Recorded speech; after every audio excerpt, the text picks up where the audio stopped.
Repetition can legitimize a crappy idea. In music, not politics, although that's this whole big thing, isn't it? Have you heard that joke about jazz music, which is usually made by people who don't play jazz music? It goes something like, if you play a wrong note when you're improvising, it's fine, just repeat the mistake and call it jazz.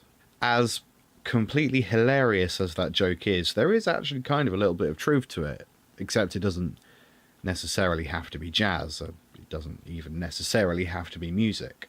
Let's say that you have a phrase which, isolated, by which I mean you just play it once by itself, isolated, it doesn't sound very good. What happens if you repeat it though?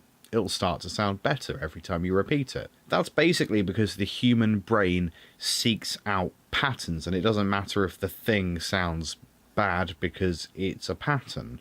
I think it's connected to that thing where we think we see human faces in random places. Okay, so very good. Repetition is our friend.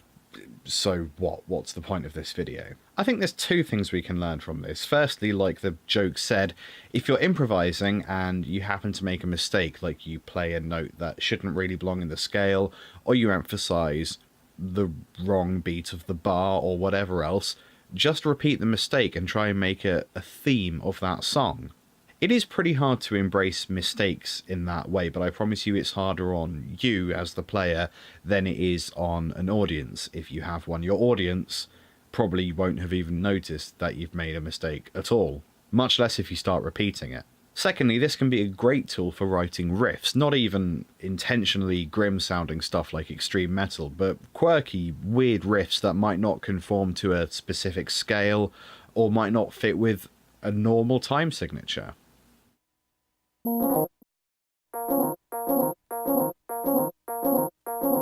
There, that's a really short video, isn't it? I know, but I think it's a really cool idea. You can come up with a lot of really unique sounding things by just embracing this idea of repetition with something that you wouldn't ever want to repeat. By all means, try it out. Play something wrong that doesn't conform to a scale, or just make some random noise on your guitar and loop it. See what happens. Let me know how you get on in the comments, and also leave any other questions you might have there. Subscribe if you haven't already, although I trust that you probably have by now. And I will see you next Friday at 4 PM GMT. Toodaloo.